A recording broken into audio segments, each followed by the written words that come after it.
The quickest way to destroy desire is to offer constant access. The ultimate power in any relationship, professional or personal, is not what you choose to give, but what you strategically choose to withhold.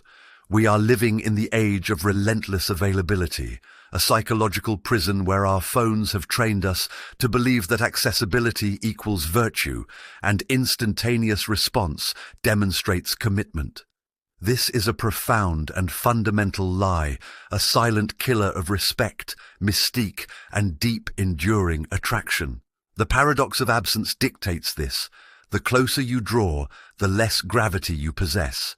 You must reject the modern mandate to be always on. When you become ambient noise, you cease to be a cherished signal. My argument is simple, and it cuts against every piece of shallow advice you have ever received about showing up.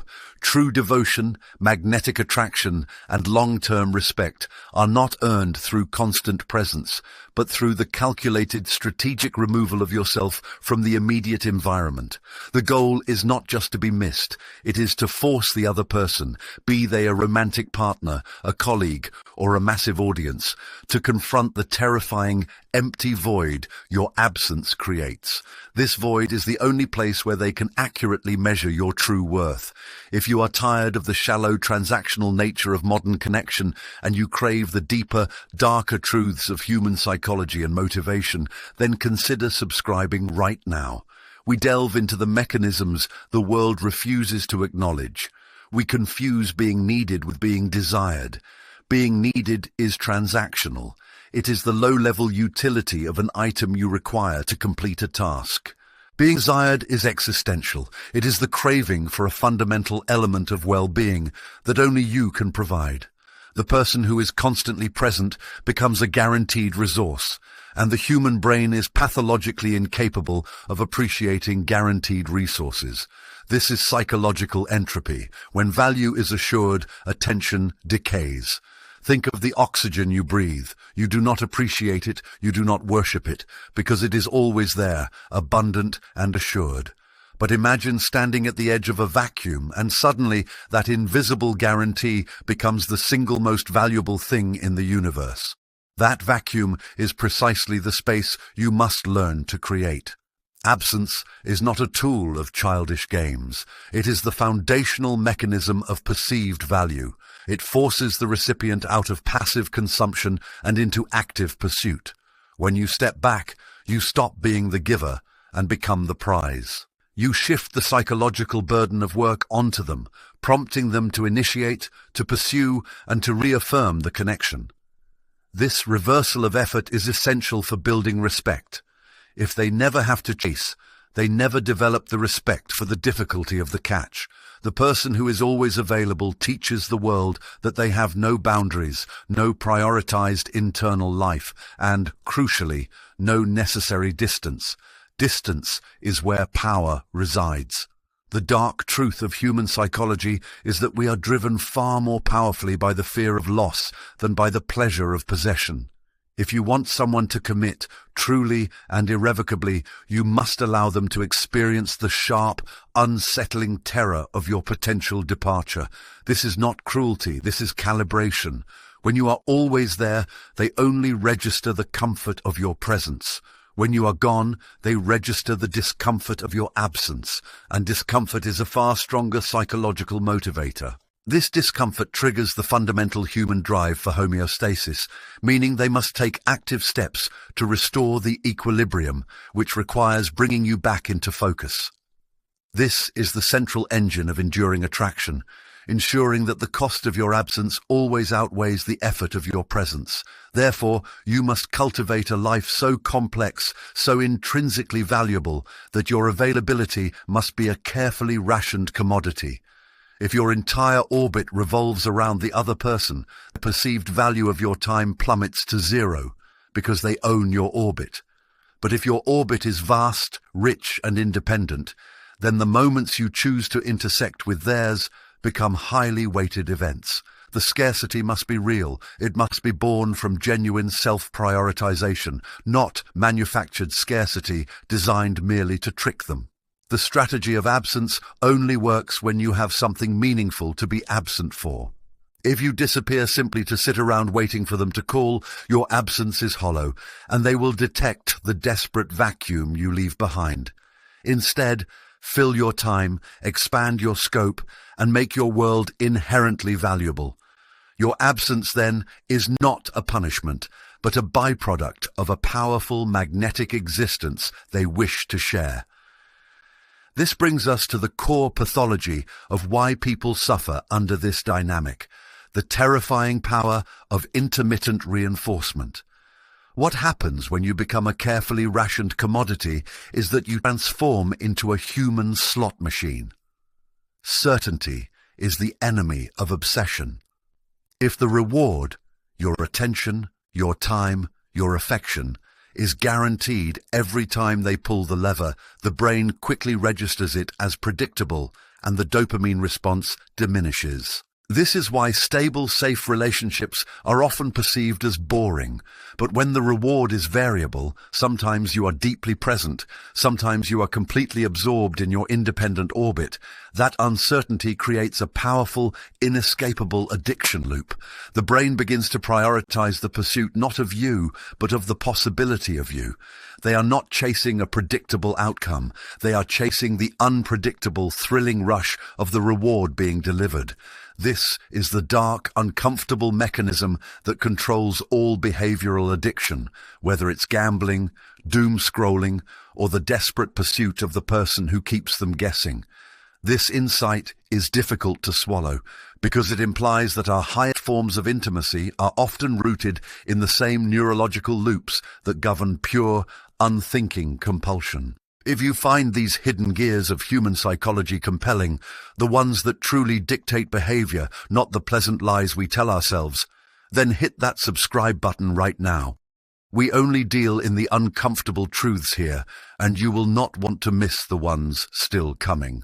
The suffering endured by the recipient is directly proportional to the cognitive load of the open loop. The human mind is fundamentally a problem-solving machine that craves cognitive closure. When a puzzle is presented, energy is allocated to solving it. When you are always present, the puzzle of you is solved, the file is closed, labeled owned, and moved to the background, requiring minimal mental resources. But when your presence is sporadic, when your attention is a sudden, powerful flash followed by silence, the mind cannot close the file.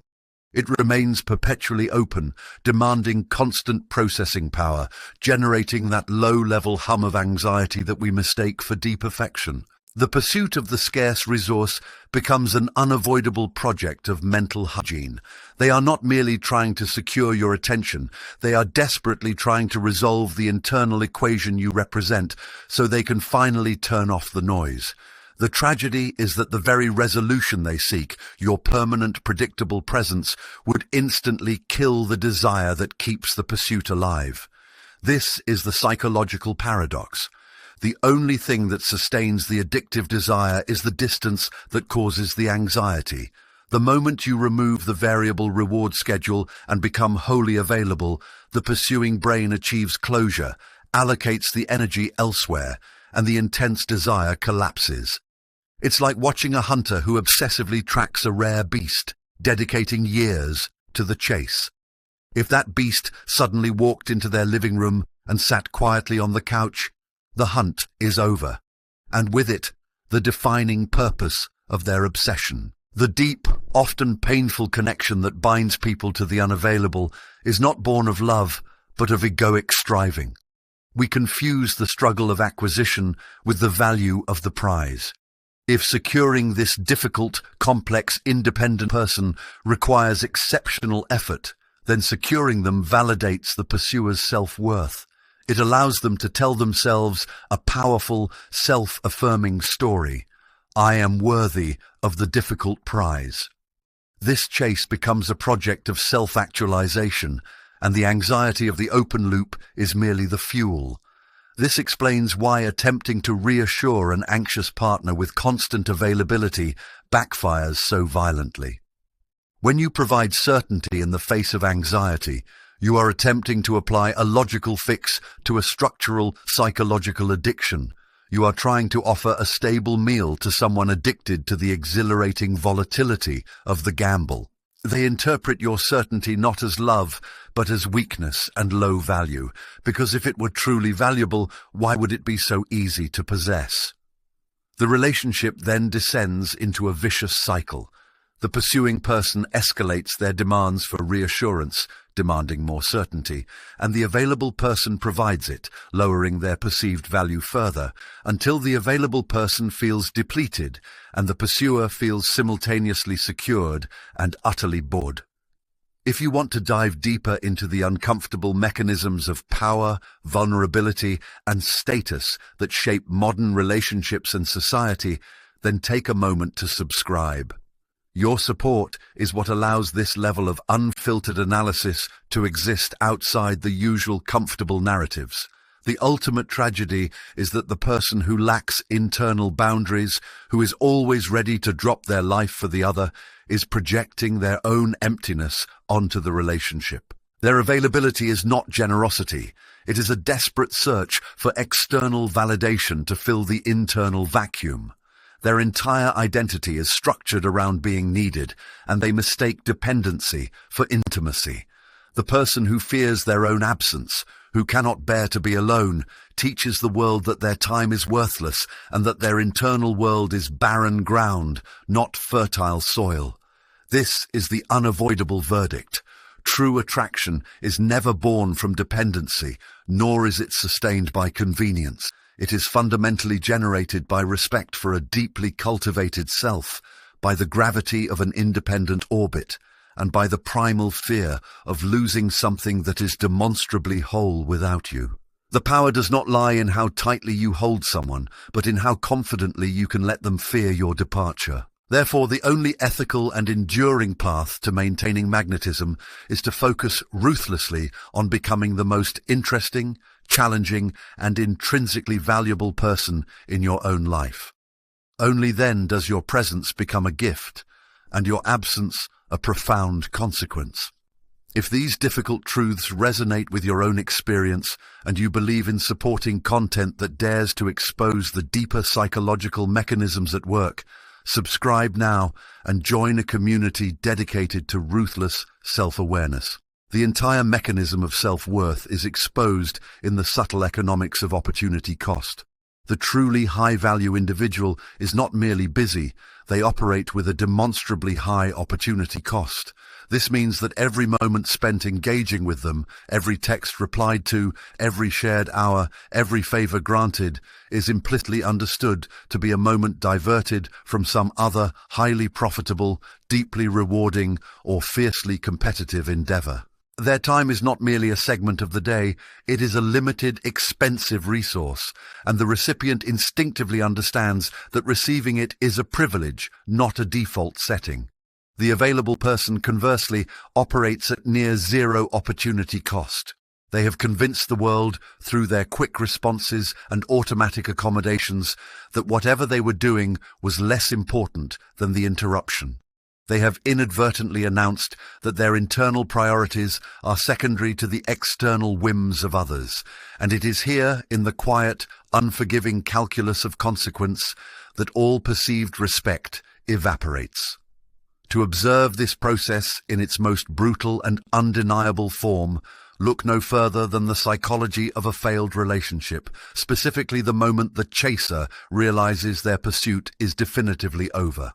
The pursuer, having grown accustomed to the anxiety-driven emotional pleas and desperate attempts to reconnect, holds a certain psychological power over the available X. But the moment the pursuer finally confronts true, unconditional, and silent indifference, not manufactured silence, but the authentic indifference of someone who has genuinely moved on, whose life has improved without them, and who is now psychologically and functionally unavailable, that is the moment the tectonic plates shift. The value of the unavailable X does not just increase, it becomes a psychological obsession. The pursuer suddenly recognizes what they lost only when the loss becomes irreversible, when the object of their desire is no longer reacting to them, but operating solely according to their own internal gravitational pull. The sheer finality of the absence makes the prior presence feel like a priceless, unrepeatable moment in time. This is the difference between being needed and being consequential. The person whose orbit is entirely dependent on another is merely a satellite, but the person who establishes their own sun becomes the ultimate source of warmth, and the recipient must adjust their angle or face the cold void. This principle extends far beyond the emotional realm, defining professional and social success with terrifying accuracy. The employee who says yes to every late-night request, who is always the one to clean up the company's mistakes, who sacrifices boundaries for perceived loyalty, quickly transitions from being indispensable to being invisible. They are cognitively mapped by management not as a talented person, but as a reliable, predictable utility, a fixed, low-cost solution.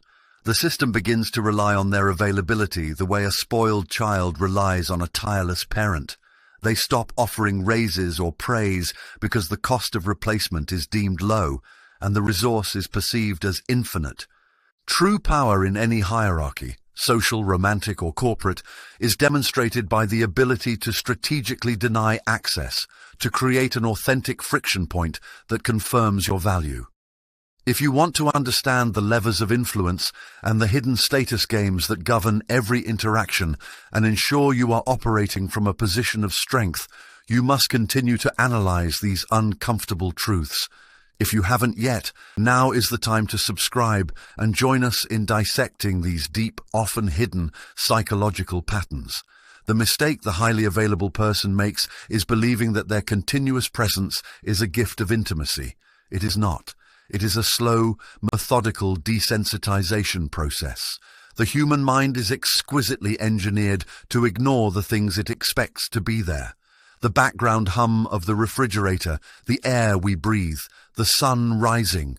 These necessities are mentally filed away as static reality, unworthy of conscious thought or gratitude. Availability, when continuous and undifferentiated, becomes emotional white noise.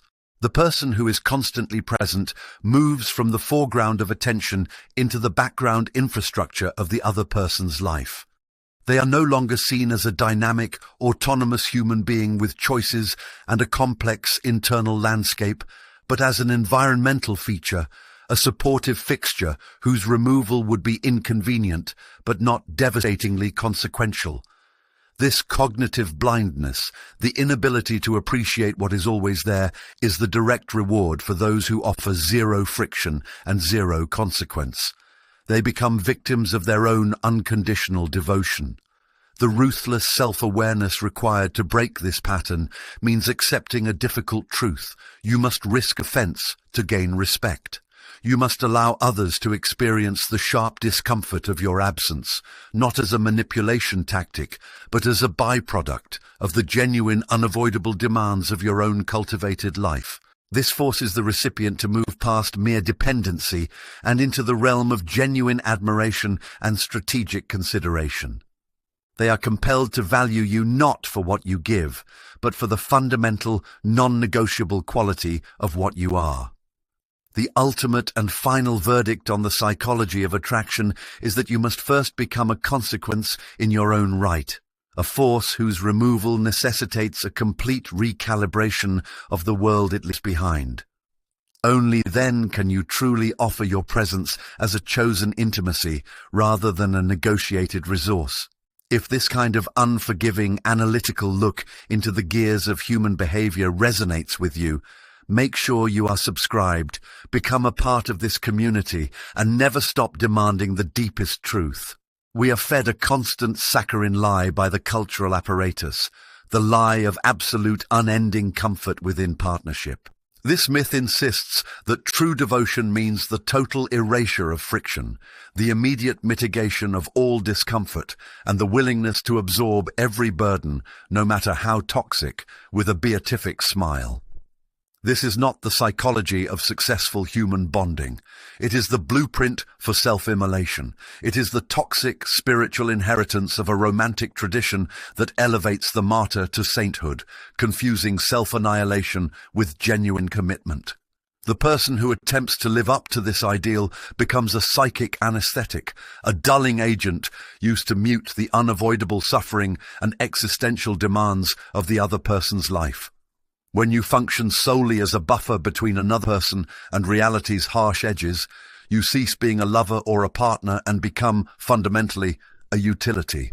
And utilities, however necessary, are taken for granted until they break. This intellectual and emotional cowardice, this insistence on the easy, frictionless path, is the single greatest destroyer of deep relationship currency.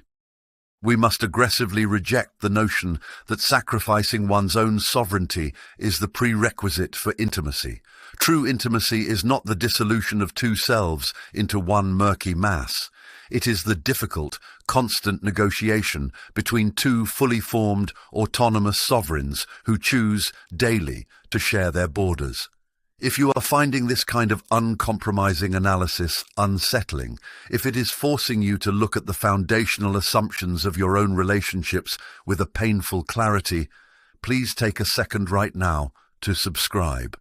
This channel is specifically engineered to deliver the necessary truth, even when that truth is deeply inconvenient, and your support ensures that we can continue to excavate the deeper psychological algorithms governing our lives. The moment you accept the role of the infinite resource, your market value in the relationship collapses, not despite your kindness, but because of its very structure. Kindness, when undifferentiated and constant, lacks the necessary edge of discernment. It communicates not strength, but a desperation for inclusion. The ancient reptilian brain of the person receiving this constant stream of devotion interprets it as low cost, low risk, and therefore low value. They instinctively understand that you have given up the right to choose them, because you are always already chosen, and this removes the delicious, necessary tension of continued courtship. They stop needing to strategize, stop needing to perform, and ultimately stop needing to admire. They simply receive. We spend years cultivating our skills, our careers, and our financial stability, understanding that scarcity and focused effort drive value in the market. Yet we enter the relationship market believing that the opposite is true, that unlimited supply, delivered without condition or consequence, will somehow magically elevate our standing. This psychological dissonance is devastating.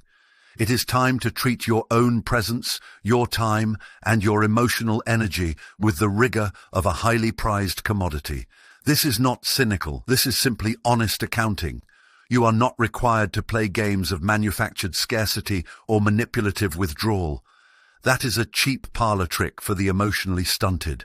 The necessity is far deeper. You must cultivate genuine scarcity by building a life so rich, so demanding, and so integrated with purpose that your availability is truly limited by authentic demands that have nothing to do with the partner. The highest form of relationship integrity is not found in the sacrifice of one's purpose for the relationship, but in the insistence that the relationship must be integrated into that purpose, or else it is irrelevant. The relationship becomes a crucible for shared ambition, not a retirement home for mutual stagnation. The final verdict is this: if your absence is consequential, your presence is meaningless. The power, the respect, and the deep, abiding attraction you seek are not found by chasing the other person's approval. They are the unavoidable byproducts of chasing your own highest standard of self.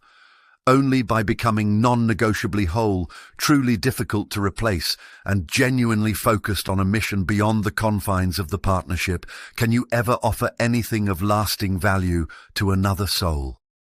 The path to being desired starts with becoming self-possessed, and only when you have earned the right to exist autonomously can you invite someone else to join that existence. This is the hardest psychological lesson to internalize, but it is the only one that pays dividends. If this resonates with the demanding standard we set here for understanding the darker truths of human behavior, then join the community, subscribe now, and commit to never settling for surface-level analysis again. The reason this psychological lesson is so devastatingly difficult to absorb is that the suffering itself is rooted in a profound and often unrecognized act of self-abandonment. We do not suffer from a deficit of love from others. We suffer from a catastrophic deficit of self-possession. Long before the partner ever walked through the door, we had already left ourselves. We created an internal vacuum, a psychic void where personal integrity, defined purpose, and rigorous self-acceptance should reside. And then we demanded that the fragile framework of a romantic relationship bear the impossible weight of filling that infinite emptiness. This is not love we are seeking. It is psychological life support. We are desperately trying to outsource the terrifying and grueling work of self-creation to another human being, thereby turning them into an unwilling psychic babysitter responsible for managing the turbulence we refuse to confront within ourselves. This is the attachment trap, confusing the frantic, anxious need for constant reassurance with the quiet, confident desire for genuine companionship. The person who fears abandonment most is, ironically, the person who abandoned their own future, their own standards, and their own mission first. This confusion is perpetuated by the most toxic cultural narrative we consume, the myth of the other half. The moment you internalize the belief that you are fundamentally incomplete, that you are merely a fragment awaiting rescue by a complementary piece, you grant the outside world ultimate veto power over your internal peace. Your psychological stability is then leveraged entirely against the presence and approval of one other person. This is not a relationship. It is a hostage negotiation, where the slightest withdrawal of attention is perceived as an existential threat, forcing the dependent person into escalating acts of compliant availability and desperate emotional signaling. The tragic irony is that the qualities that initially drew the partner in, the distinct flavor, the challenging mind, the integrated sense of self, are the first casualties of this neurotic need to hold on to them. The dependent person stops investing energy into the things that made them fascinating, arresting the development of their own purpose, sacrificing their standards, and prioritizing the maintenance of the partnership above all else. They stop reading the difficult books, stop practicing the challenging skill, stop pursuing the inconvenient ambition. And here lies the mechanism of destruction. When you stop cultivating the unique qualities that make you rare, you become exactly what you feared: generic, easily replaced, and ultimately uninteresting. You inadvertently destroy your own value proposition, turning yourself from a demanding partner in creation into a high-maintenance ward of the state. The partner, who was attracted to the potential of a whole person to share a dynamic life, finds themselves stuck managing a crisis of identity they never signed up for. Attraction does not survive being turned into a caregiver for an adult whose self-worth is entirely outsourced.